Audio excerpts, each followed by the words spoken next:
Bismillahirrahmanirrahim. Assalamualaikum warahmatullahi wabarakatuh. Sahabat Gaung Online yang dirahmati oleh Allah dimanapun Anda berada, berjumpa kembali dengan Gaung Online Channel yang selalu menyajikan debat-debat terkini dari Islam dan Kristen.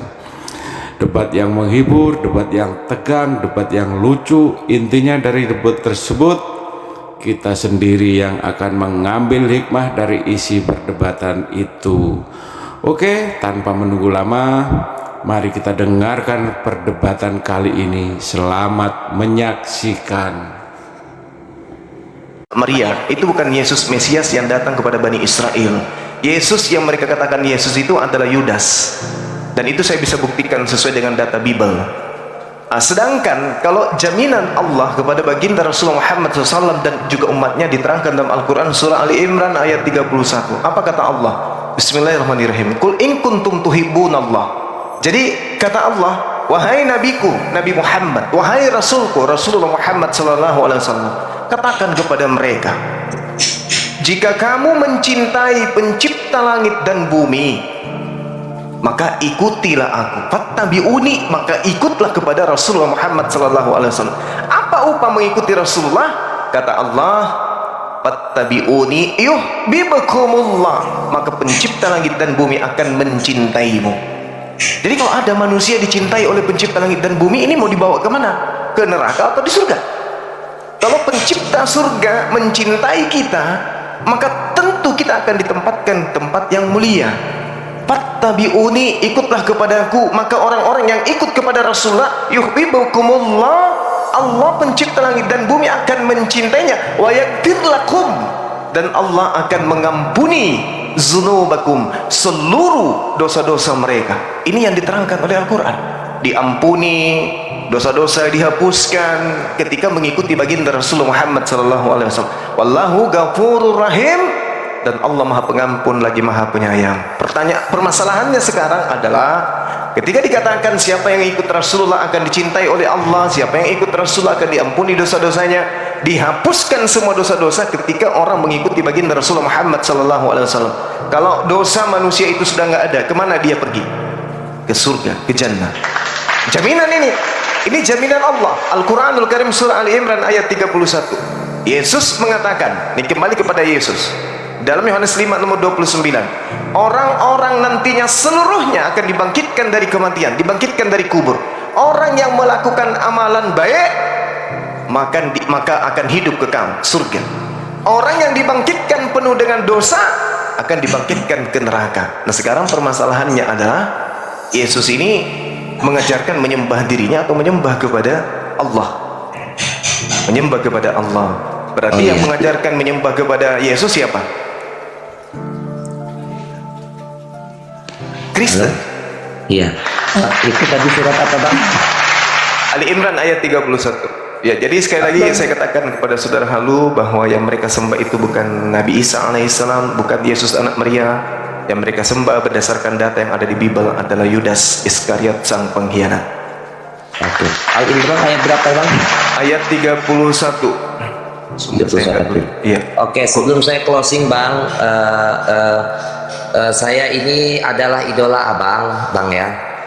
Idola Bang ya. Nah, ini memang betul-betul realita. Nanti saya bujuk teman saya itu nanti malam naik ke room diskusi yang ada perjumanya. Nah, terus untuk yang di bawah ini nggak usah bupek amat ya. Saya ini asli orang Lampung. Di Lampung itu nggak ada 100% Muslim. Jadi jangan bupek amat ngomongin saya nyamar ya. Dari namanya aja udah ketahuan beliau Muslim. Haleluya. Gitu. Iya, lebih bupek amat orang. Nggak mungkin konten menggunakan kata ini. Fakta. Saya Bang, terus terang Bang, kalau Bang Juma itu seorang pemimpin di dalam apa namanya peperangan, saya siap jadi jenderal Bang Juma. Iya, tenang saja. Demi Allah saya. Iya. Siap. Nah, oke Bang Juma ya. Tengok foto profilnya loh, foto profilnya banyak Bang Juma. I love you Bang Juma. I love you too, my brother. Insyaallah. Thank you. Terima kasih Bang. Terima kasih Bang. Ya. Semoga jadi selamat ini teman saya. Amin. Assalamualaikum warahmatullahi wabarakatuh. Waalaikumsalam warahmatullahi Waalaikumsalam warahmatullahi wabarakatuh. Baik sahabat, saya izin sejenak ya. Saya azhar dulu, habis itu kita dialog lagi. Iya deh. Nah, di mana tertulis Yohanes 1 nomor 14? Aduh, masih ece-ece Anda ini. Firman itu telah menjadi manusia dan diam di antara kita, dan kita telah melihat kemuliaannya, yaitu kemuliaan yang diberikan kepadanya sebagai anak tunggal Bapa penuh kasih karunia dan kebenaran. Ini firman Tuhan atau sabda Yesus ini? Yohanes 1:14. Ini apa ini? Ini pengarang Yohanes ini apa? Saya tanya, ini firman Tuhan kah? Atau sabda Yesus kah ini? Bukan, Bu. Lagi-lagi karangan penulis buku Yohanes. Bukan firman Tuhan ini. Ini bukan sabda Yesus ini, bukan perkataan Yesus. Oke, sedangkan perkataan Yesusnya tertulis di Matius 4 nomor 4. Apa yang dikatakan Yesus di sana? Ini baru perkataan Yesus menurut catatan pengarang Matius. Benar tidaknya itu derita Anda. Yang jelas saya sampaikan bahwa menurut pengarang Matius yang bukan murid Yesus juga, dikatakan begini, ada tertulis, Yesus berkata, ada tertulis, manusia hidup bukan dari roti saja, tetapi manusia hidup dari setiap firman yang keluar dari mulut Allah. Berarti Yesus mengatakan semua manusia hidup berasal dari setiap firman yang keluar dari mulut Allah. Berarti Yesus hidup berdasarkan firman yang keluar dari mulut Allah. Ini ucapan Yesus, bukan firman menjadi manusia. Apa-apaan firman menjadi manusia? Itu bukan ajaran Yesus. Yesus mengatakan manusia hidup, manusia diadakan bukan hanya dari roti saja, tetapi dari setiap firman yang keluar dari mulut Allah. Berarti semua manusia berasal dari firman yang keluar dari mulut Allah. Kata siapa? Kata Yesus. Apa kata Al-Quran? Innama amruhu ita arada syai'an ayyakula lahu kun fayakun. Sesuai dengan ucapan Yesus ini. Setiap manusia itu hidup berasal dari semua firman, segala firman, setiap firman yang keluar dari mulut Tuhan. Yesus manusia kagak?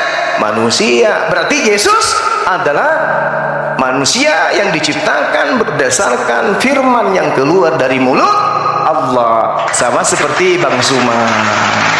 Jadi ambil kitab Yohanes 1, bungkus, simpan di bawah tempat tidur Anda, karena itu bukan firman Tuhan dan juga bukan sabda Yesus. Jangan Anda mentafsirkan atau memberikan sebuah data yang bukan ucapan Yesus. Gak laku bagi saya, gak laku. Karena yang menjadi penyampai firman itu Yesus, bukan pengarang Yohanes.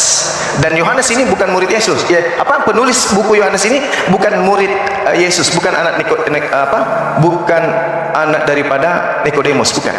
Oke, ini adalah pengarang yang tidak dikenal, entah siapa datangnya, entah dari mana datangnya. Demikian, saya 10 menit lagi, kurang lebih, mau maghrib. Saya sudah sampaikan dari awal tadi kan, ketika ada ayat-ayat yang Anda pikir menguntungkan Anda pakai. Menguntungkan Anda tidak mau pakai, langsung Anda sangkal, itu tulisan manusia, itu tulisan pengarang. Tapi setiap kali Anda berdebat dengan orang-orang Kristen, dengan apologet-apologet Kristen, Anda selalu memakai ayat-ayat itu semua. Jadi menurut saya, omongan Anda tidak bisa dipegang, gitu loh. Makanya saya bilang ketika kita menjelaskan tentang ayat-ayat firman Tuhan yang kita percaya itu adalah ilham daripada Roh Kudus, ya, Anda tidak percaya, memang Anda tidak bisa percaya karena memang Anda berbeda dengan kami, gitu loh. Tetapi saya sayangkan sekali ketika Anda tidak percaya dengan Injil, tetapi Anda memakai Injil itu untuk mematahkan kebenaran kekristenan. Tapi sayangnya ketika Anda memakai ayat-ayat itu dengan hafalan-hafalan Anda, maaf, Anda membelokkan arti yang sesungguhnya. Artinya semau-mau Anda menafsirkan itu. Makanya nggak heran kalau orang yang belum ngerti Alkitab, Anda akan sesatkan luar biasa itu. Tetapi ketika Anda sesatkan orang-orang itu dengan baik-baik, ya saya bilang lagi, rasa tak akan bisa bohong. Ketika orang percaya kepada Yesus, orang akan punya damai sejahtera yang luar biasa yang tidak seperti dunia berikan. Maka itu ketika orang meninggalkan Tuhan Yesus, orang akan kehilangan damai itu. Tidak sedikit orang yang setelah meninggalkan Tuhan Yesus kembali kepada kekristenan. Saya sudah membaptis cukup banyak. Bahkan Desember kemarin saya baru baptis orang yang sudah sekian belas tahun meninggalkan Tuhan Yesus. Artinya adalah, dengar baik-baik, kekristenan sejati itu akan menancap di hati dan roh kita. Kebenaran yang di atas itu sifatnya itu murni. Dia akan masuk ke dalam relung-relung hati kita yang paling dalam. Maka daripada itu teman-teman, percaya sama saya, apa yang kalian benci seperti Paulus botak itu, dengar baik-baik ya. Kehidupan Paulus sama seperti kalian. Dia disunat, dia pelaku hukum Taurat yang sangat taat sekali. Tetapi akhirnya ketika dia dijamah Yesus, ya, dia bertemu dengan Yesus, matanya buta, dia berani mati buat Yesus. Saya percaya di tempat ini pun orang-orang yang membenci Yesus adalah Tuhan. Saya percaya ada satu waktu di mana orang-orang tempat ini juga akan percaya kepada Yesus adalah Tuhan. Terima kasih.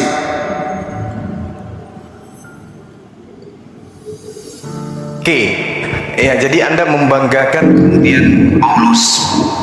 Padahal Paulus ini di dalam Kisah Para Rasul 21, Paulus bertaubat dari mengajarkan ajaran Kristen.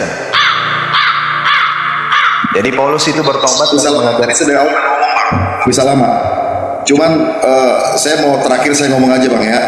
Gak apa-apa, iya. Saya mau izin dulu ya. Pokoknya apapun yang saya sampaikan, kalau ada kata-kata salah saya minta maaf. Biar semua juga kita bisa berdiskusi dengan baik. Depannya juga ada banyak hal-hal yang baik yang bisa dirasakan oleh banyaknya viewer di tempat ini. Gitu ya Bang ya? Iya, sama. Saya juga hanya mengajarkan kebenaran menurut versi saya. Jadi bagi saya, Bung, kalau Anda mengatakan saya ini adalah keliru, salah, dan hanya mencomot-comot, saya katakan kepada saudara bahwa kaidah yang saya gunakan di dalam berdiskusi dengan orang Kristen, saya harus akui ucapan Yesus.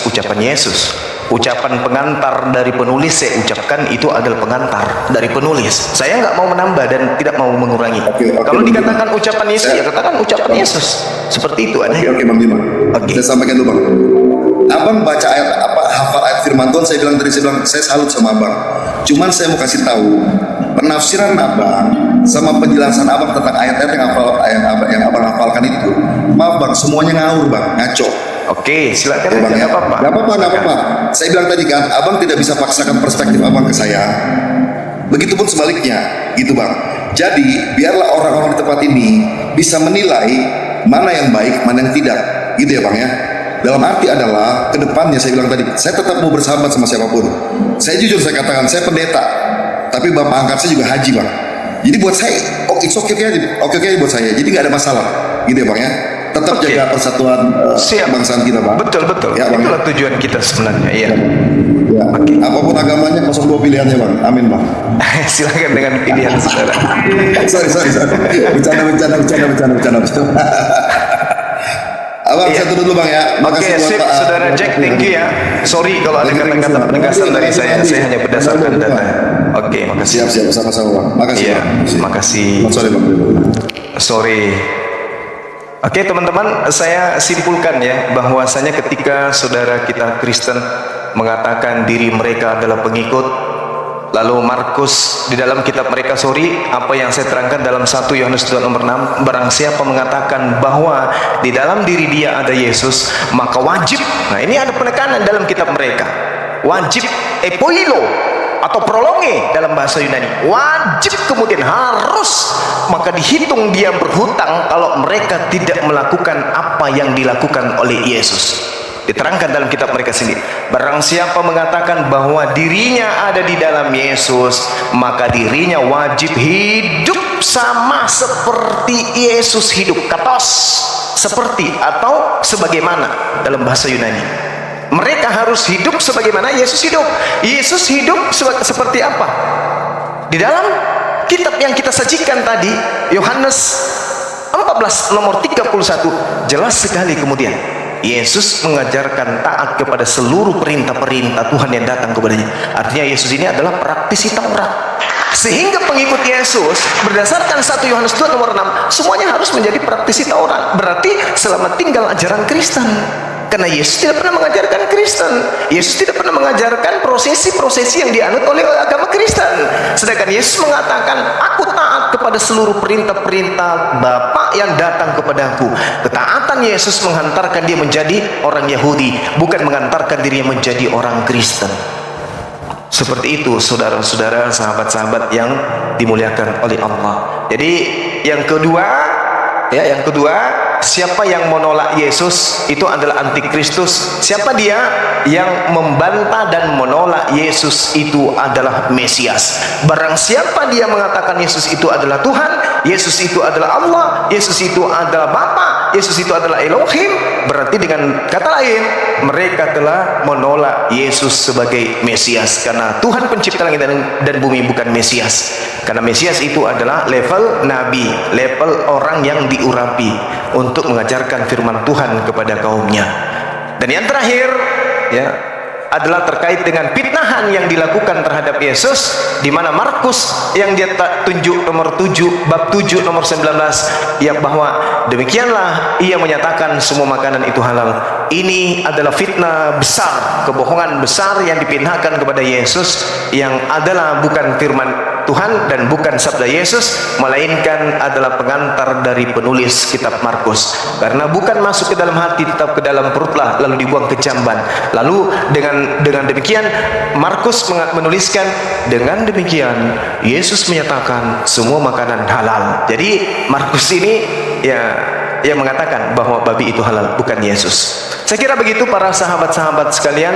Terima kasih atas kesempatan yang diberikan kepada saya. Jangan lupa besok adalah hari yang menentukan 5 tahun ke depan. Bagaimana nasib daripada bangsa kita ini ditentukan dari kita masyarakat Indonesia. Mari kita memilih dengan cara-cara yang baik, yang mendudukkan logika kita dengan logika sehat. Jangan ada intimidasi dari siapapun, jangan mau dibayar, jangan mau dibeli suara Anda. Tetaplah kepada niatan yang awal untuk rahmatan lil alamin, berkat rahmat Allah yang maha kuasa, sehingga Indonesia menjadi negara yang merdeka. Maka dengan demikian landasan agama tidak bisa dilepaskan dari negara. Apabila negara Indonesia dilepaskan dari landasan agama, maka percayalah negara kita akan menjadi negara yang tidak sesuai dengan niatan awal dari pendiri-pendirinya. Seperti itu ya sahabat-sahabat sekalian. Mari kita aminkan, semoga besok pemilihan pemimpin negara ini bisa memberikan suatu hal yang berharga bagi rakyat Indonesia ke depannya, 5 tahun ke depannya. Mudah-mudahan yang terpilih menjadi pemimpin Indonesia selanjutnya adalah orang-orang yang amanah, yang bisa mengayomi seluruh agama yang ada di Nusantara ini, yang bisa mengayomi seluruh suku, bangsa, organisasi, dan apapun yang ada menjadi unsur warga negara untuk kemudian dijadikan sebagai ajang demokrasi yang sehat. Kita aminkan, semoga besok tidak terjadi hal-hal yang tidak diinginkan. Kita aminkan, semoga pesta demokrasi yang terjadi di negara kita ini bisa berjalan dengan baik, tidak ada kecurangan dan tidak ada ketimpangan. Kita aminkan, semoga Indonesia menjadi negara yang rahmatan lil alamin di atas negara-negara yang lain. Demikian dari saya. Siapapun pilihan Anda, kami aminkan supaya menjadi yang terbaik. Assalamualaikum warahmatullahi wabarakatuh. Dan jangan lupa sebentar jam 9 waktu Makassar kita akan berdiskusi dengan seorang dosen apologet. Temanya adalah apa tadi? Temanya adalah Nabi Isa versus Yesus Kristus. Demikian. Terima kasih. Assalamualaikum warahmatullahi wabarakatuh. Salam tauhid, salam satu Tuhan. Allahu Akbar. Demikian sahabat, akhir dari perdebatan kali ini. Semoga kita bisa mengambil apa isi dari perdebatan tersebut. Akhir kata, jayalah Islam, jayalah Indonesia. Salam satu Tuhan, la ilaha illallah, Muhammad Rasulullah. Wassalamualaikum warahmatullahi wabarakatuh.